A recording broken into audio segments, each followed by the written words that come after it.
What's up, everyone? It's Anna, also known as that Star Wars girl, and today is, a first of many videos to come of me painting my face like a Star Wars character. Now, I did this in a live stream before, and people really liked it, and I've been getting a lot of requests to do more art videos.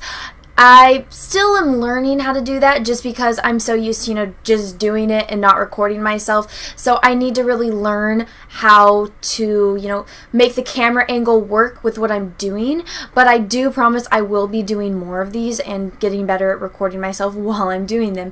So I had painted my face before in a live stream, like many different characters. So a lot of people like it when I paint my face like Ahsoka and then Darth Maul. And so I got really into, the expanded universe, and because a lot of people told me to go, read the Thrawn trilogy and read the Thrawn duology, and I loved it. And I'm very fascinated with the chiss species, so I decided to come up with this character and paint my face kind of like a Thrawn-inspired character. Now, I did try to do, a mix of the Thrawn from Rebels as well as, the original concept art for what Thrawn would look like in the expanded universe. So there are, bits and pieces put together. I know a lot of people say that they do prefer the original chiss design, but I wanted to kind of bring it in with what we've seen of Thrawn on the big screen. So without further ado, I hope you like this video. I did film it a few weeks ago, and it has taken me a while to, edit it all together to something that I'm proud of. So I hope you enjoy it. So let's check this out. Alright, so I don't have any makeup on. My chapstick does have color in it, so I guess that's kind of close. But as you can see, no makeup. I just washed my face. Everything is gone. My hair's out of the way. Now I am going to put some paint on my neck, and I am going to change my shirt because Thrawn does wear a white shirt, so that'll be different at the end. But let me show you what I'm going to be using. So you always have to start off with water, so make sure you have plenty of water.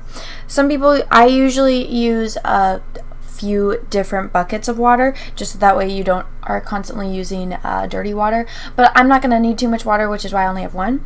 So this is Krylon. I don't really like to use Krylon that much because some of the colors that they have aren't very good, and that they're really watery and you can see through the paint. This one, however, this blue is very good. This is color 510, and it's like a deep dark blue. As you can see, I've been using it a lot. It's almost, you can see the bottom of it. This next color I have is Tag, and this is Tag Regular Light Blue. It's a really pretty color. This one is more wax based, so it's a very different consistency. And this one is Tag also, and it's just Tag White. I notice I need to get the black out because I did not do that. So yeah, and then this last color I'm going to be using is Wolf Black. Now, Wolf is going through a change in management, so they haven't been putting out any product. I was lucky enough to get Wolf Black before, the company kind of went AWOL and they stopped making product. So this, I got really lucky. I still have a decent amount left. Actually, now I don't, but hopefully it lasts me until the company gets back on their feet. Now, what you're going to have to do is when you're going to put on your entire face. So I'm going to be becoming Thrawn. So you're going to need sponges. As you can see, I already have sponges laid out for my blues. You can get sponges at like Michael's or anything. Let's see, like this sponge is usually one that I like to use. I'm going to have to wash it right now as I talk. And the best thing about these is they're all water soluble. I can't speak right now. It's because it's early in the morning. I'm not a morning person.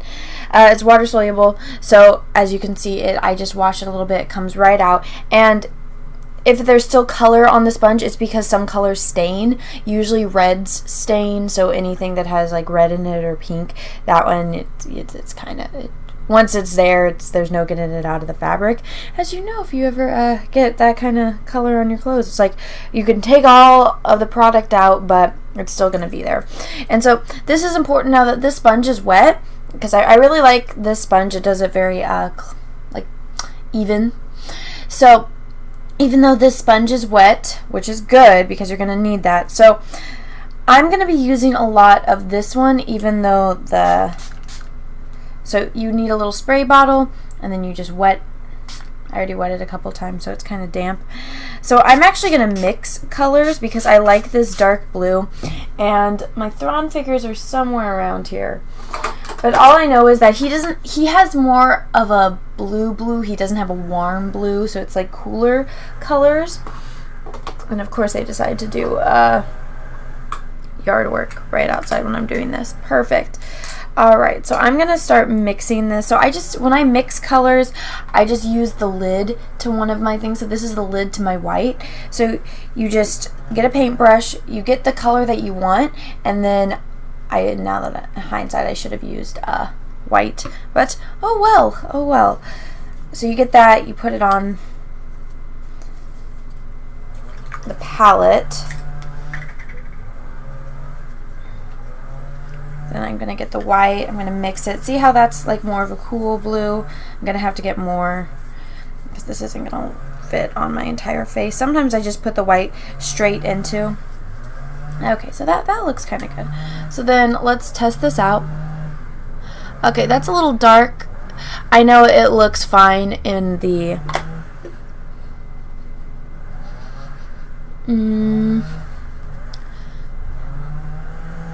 It looks fine in the lighting on my computer, but in person it's a little dark on my skin and on my face. As you can see, I'm becoming blue. I'm gonna wipe off my chapstick because I'm gonna need to get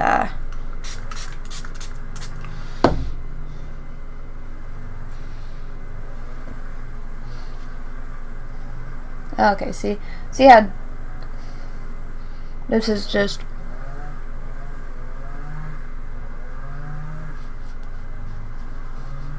I really hope no one knocks on my door while I'm doing this. So originally I was talking as I was applying this to my face, but I decided that it was going to be easier for me to just do a voiceover and have this sped up so that way I can narrate it while I apply this.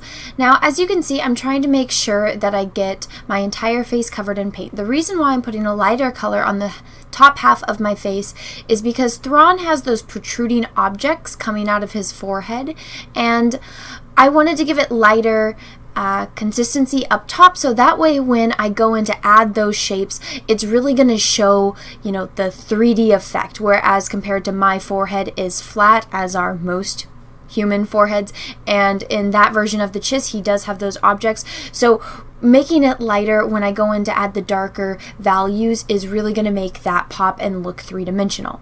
Now I'm still trying to, you know, completely cover my face as well as part of my neck. That way when I put on, you know, the turtleneck that I wear in that end image, it's not going to show any of my skin. Everything is going to be covered, and that was something that I really wanted to make sure I got done. Now I'm going in and adding a darker value. Now a lot of women use this technique when applying makeup. It's called contouring. You want to put contour on parts of your face to show that it, you know, has those indents. And like I said earlier, Thrawn has those protruding shapes on his forehead, so I'm adding a lighter color. It's not as light as the original color of the consistency throughout the face, but it is slightly darker, and I am going to go back in and continue to apply a darker shade just because I wanted to get the basic shapes in there so I could see them before I went and added, you know, the straight up dark color, because if I do mess up, it's going to be easier to blend the lighter dark color as compared to, you know, the really dark vivid colors. And it's going to be very meticulous work getting these shapes correct. So that's why I spent a lot of time going over the same spots again. Now this part I did kind of mess up on.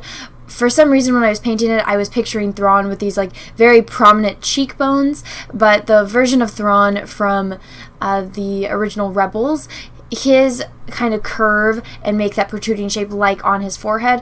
But the original Thrawn EU, he does have kind of prominent cheekbones, or at least when they describe his features, it's very striking. So I think this works as far as, you know, doing a nice blend of the Rebels Thrawn versus the original EU Thrawn. And I did do a little mess up right there. I did not have enough color mixed in with my black value.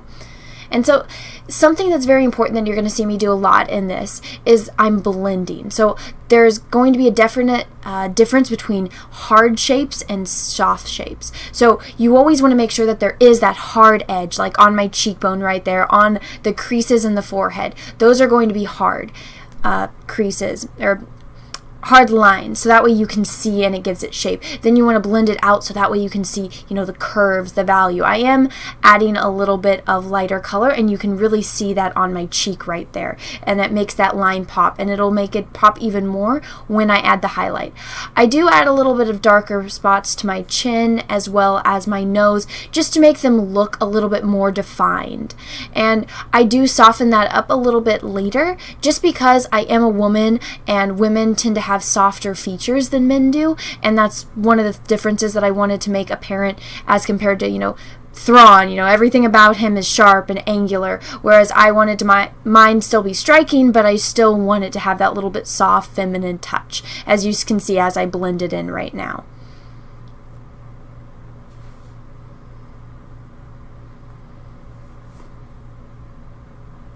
Now I'm adding this darker color to my eyelids, and I'm going to blend it in. That way, when I go in and edit it in Photoshop and add the chiss eyes, it's going to really stand out against the darker shades on my eyelids compared to the lighter planes below. And that's one of the defining features of chiss, is that they have those very striking eyes. Now I'm adding a little bit of highlights. I'm going to go in and do this a few times. That way you can really start seeing the shapes. And of course, this is something that you really do need to blend in when you add your initial highlight.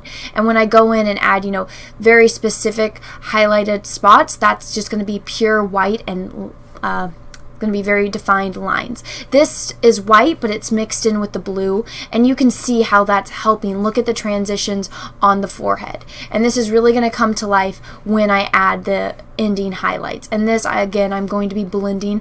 That way, even though it's still striking as far as the cheekbones, it's going to be a little bit more softer.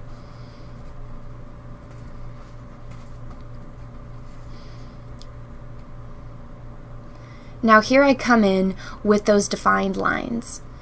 And I am going to blend this in a little bit just because I felt like it was too strong, and I'll go back in and I will fix it. But you can see as I add the actual line and then I blend away from that line, that way it still stays pure white at the initial point, and then it's going to be brought away from that initial point, and then it's going to look like a defined line. I did that to my eyes so that way my eyes would appear a bit larger, and again, I really want to make my eyes look striking when I bring it into Photoshop, because those chiss eyes are a very defining feature of them. And of course, I have to go in and do my eyebrows. Now, the chiss are described as having dark, almost jet blue hair, and so I'm giving myself a little bit lighter than jet blue, or jet black blue I should say, and I just wanted it to be kind of darker, but I still wanted it to stand out, and I used the shape of my natural brow just because I felt like it fit. Now of course you gotta add those lips. Chiss don't have pink lips like humans do, they have blue lips because they are blue. And I'm really going to make sure that I define parts of my lips just to make it look more pronounced in a way, like this V in my lips. That makes it stand out so much more. I do blend it in a little bit on my chin as well above my lips, and then on my lips directly. And this is going to add more form to the shape.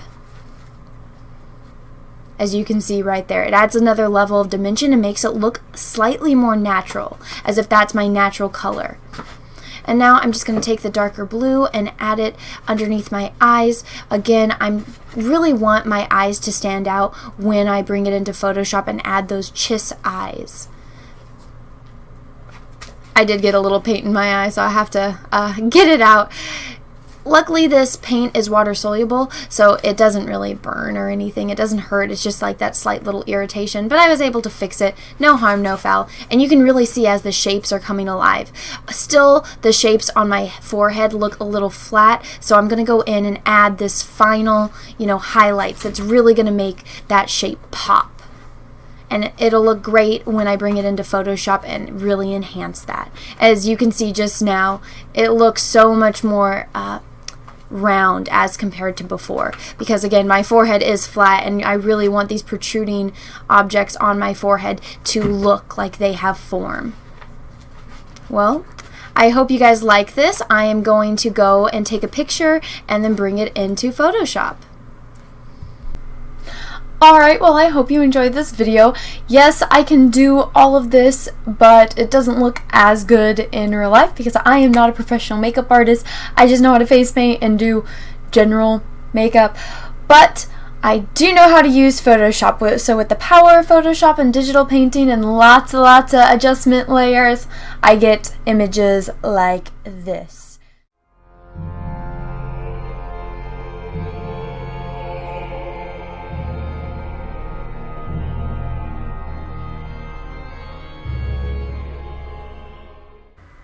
Well, everyone, I hope you enjoyed this video. It was a lot of fun to make. A lot of work went into it. So I hope you guys liked it. And if you guys want to see me do more videos like this and more characters, leave me a comment telling me which character you want me to paint my face as, and I will possibly do them. If it's a character I like, or a character that, you know I would have the ability to paint on my face. There's some that are just kind of out there that I don't think I would be able to do. But just let me know in the comments what you thought, if you liked it, and if you did like it, go ahead and give it a thumbs up. If you didn't, that's okay too. And if you haven't already, make sure you subscribe to my channel and click the little bell. That way you get notifications when I do other videos and live streams, because people tend to like them. I do have my little puppy Tulip in live streams most of the time.